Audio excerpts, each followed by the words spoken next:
Inilah rekaman video amatir warga yang viral di media sosial. Dalam video berdurasi 35 detik tersebut memperlihatkan seorang pria yang tengah diamuk oleh massa. Kejadian tersebut terjadi di Desa Babakan, Kabupaten Gianyar, Bali. Pria tersebut diamuk massa lantaran diduga sebagai penculik anak, lantaran gelagatnya yang dinilai mencurigakan oleh warga. Guna menghindari massa yang lebih banyak, petugas kepolisian dari Polsek Gianyar kemudian mengamankan pria tersebut dan dibawa ke Mapolsek Gianyar. Setelah diperiksa, ternyata pria yang diduga penculik anak ini merupakan seorang pengemis dan pemulung yang saat itu tengah melintas di kawasan Desa Babakan. Sekali lagi dapat kami pastikan bahwa masyarakat yang diamankan itu bukanlah pelaku penculikan anak, melainkan karena mereka melakukan aktivitas yang mencurigakan, yaitu sebagai pemulung di wilayah Babakan, dan saat ini yang bersangkutan memang sudah dikembalikan kepada keluarganya. Polisi mengimbau agar warga tetap waspada, namun tidak menyebarkan informasi palsu atau belum terbukti kebenarannya.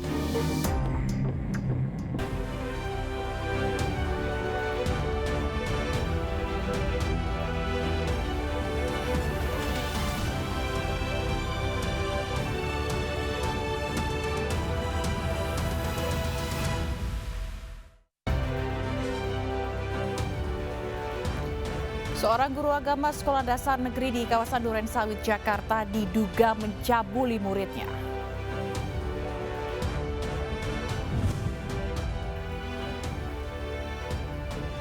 Dua 12 gerai pusat perbelanjaan Transmart yang tersebar di Jakarta dan Batam tutup permanen di tahun 2022.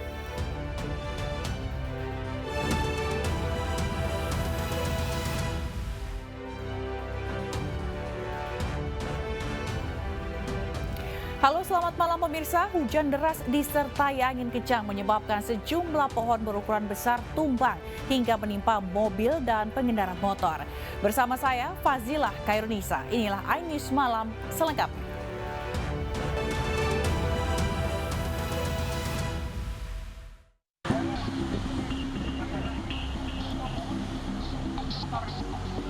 Video amatir ini direkam salah seorang karyawan sesaat setelah sebuah pohon besar yang tertanam di area kantor tempatnya bekerja tumbang.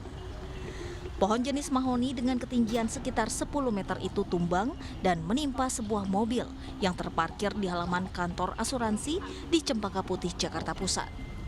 Beruntung saat kejadian mobil dalam keadaan kosong sehingga tidak menimbulkan korban. Petugas Sudin Pertamanan lantas diterjunkan untuk evakuasi mobil. Berhubung saya posisi jam kerja, terus ada hujan lebat, beriung juga, ya. Tiba-tiba pohon sudah tumbang. Sementara itu hujan deras disertai angin kencang yang melanda ibu kota siang tadi mengakibatkan sebuah pohon besar jenis angsana yang tertanam di halaman Masjid Cutmutia Menteng, Jakarta Pusat tumbang. Ketinggian pohon yang mencapai 15 meter lebih membuat batang pohon yang melintang menutup seluruh badan jalan. Selain menimpa sejumlah tiang listrik beserta rangkaian kabel dan tiang rambu lalu lintas, tumbangnya pohon juga menimpa seorang pengendara motor hingga terluka parah. Diduga selain usia pohon yang telah tua, rimbunnya dahan pohon yang telah lama tidak dipangkas membuat akar tak mampu menahan kencangnya tiupan angin hingga akhirnya pohon tersebut tumbang. Badai dan hujan deras juga melanda sejumlah wilayah di Jabodetabek dan sekitarnya. Akibat angin kencang, pohon-pohon tumbang di Bogor dan Depok, Jawa Barat.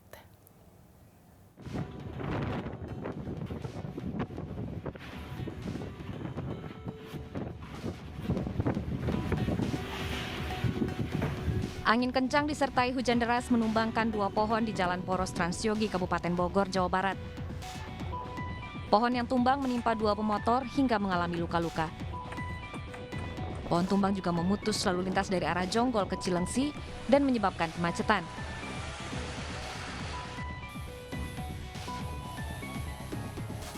Di Cilodong, Depok, Jawa Barat, angin kencang merobohkan pohon dan 2 tiang listrik.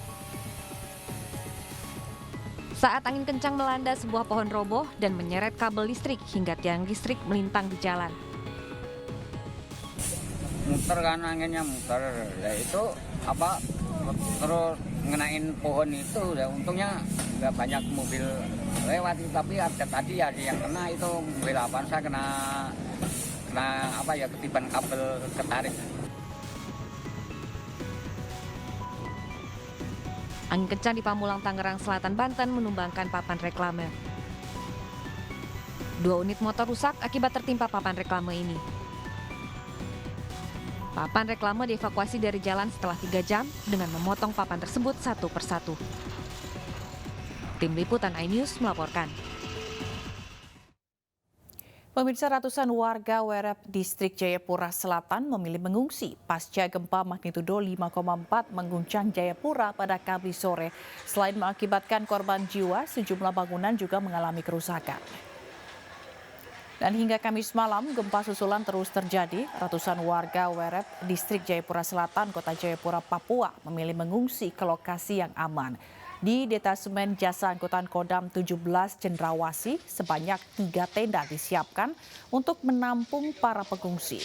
Namun terkait kebutuhan, warga masih memenuhinya secara mandiri. Diketahui warga ini memilih mengungsi karena masih merasa was-was pasca gempa magnitudo 5,4 mengguncang Jayapura pada Kamis sore.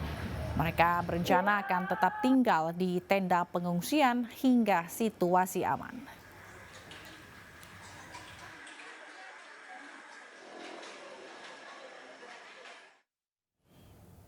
Kepala BMKG Dwi Korita menyebut gempa bumi yang mengguncang Jayapura, Papua dirasakan di sejumlah wilayah dan tidak berpotensi tsunami. Ia juga menyampaikan sejak awal Januari hingga 9 Februari 2023, kota Jayapura diguncang 1079 kali gempa. Gempa bumi dangkal akibat adanya aktivitas sesar aktif. Hasil analisis mekanisme sumber menunjukkan bahwa gempa bumi memiliki mekanisme pergerakan geser atau strike slip. Gempa bumi ini berdampak dan dirasakan di daerah kota Jayapura dengan skala intensitas 5 mmi.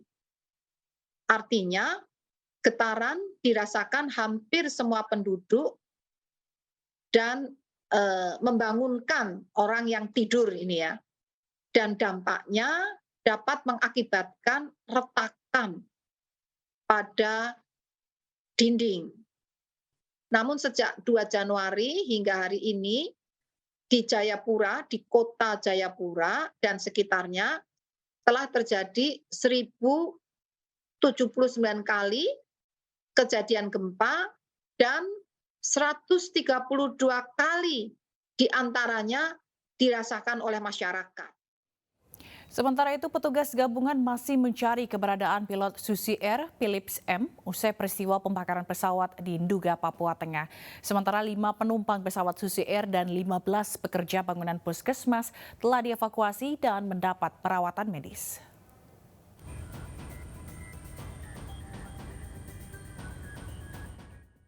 Petugas gabungan masih mencari keberadaan pilot Susi Air Philips M, warga Selandia Baru yang diduga disandera oleh kelompok kriminal bersenjata.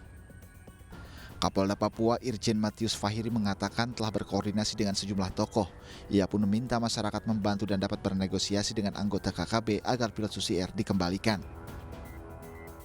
Tidak jauh dari Paro, saya Bapak Pangdam telah berkoordinasi aktif dengan pemerintah daerah dan tokoh-tokoh gereja dari Kinmi. Kami minta juga ada bantuan dari masyarakat setempat yang dekat dengan kelompok KKB ini untuk berkomunikasi supaya pilot yang selama ini kan melayani di Paro, itu kasihan masyarakat di Paro, ini bisa segera dikembalikan. Upaya maksimal kami akan selalu lakukan untuk bagaimana bisa mengembalikan pilot itu. Nah, kami minta waktu, kita tentunya akan mengambil langkah-langkah tegas dalam penegakan hukum. Tidak ada lagi ruang tempat bagi orang yang tidak mau untuk bagaimana membangun kesejahteraan di tanah Papua. Mereka ini bagian dari sasaran kami. Kalau tidak mau diajak negosiasi, tentunya akan berhadapan dengan TNI Polri. Sebelumnya 5 orang penumpang pesawat Susi Air dan 15 pekerja bangunan puskesmas di Enduga yang sempat diancam oleh KKB di Paro, Kabupaten Enduga telah berhasil dievakuasi dengan selamat. Seluruh pekerja dievakuasi ke Timika dengan helikopter.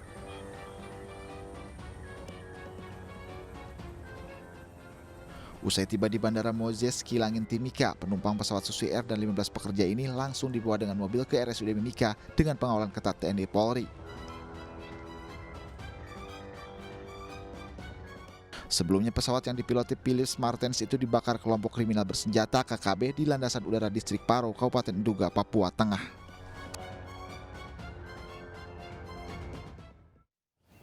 Petugas akhirnya menemukan korban terakhir anggota polisi dan TNI yang hanyut di Sungai Digul, Papua. Korban ditemukan setelah 10 hari hilang terseret arus sungai akibat jembatan yang dilalui saat berpatroli putus.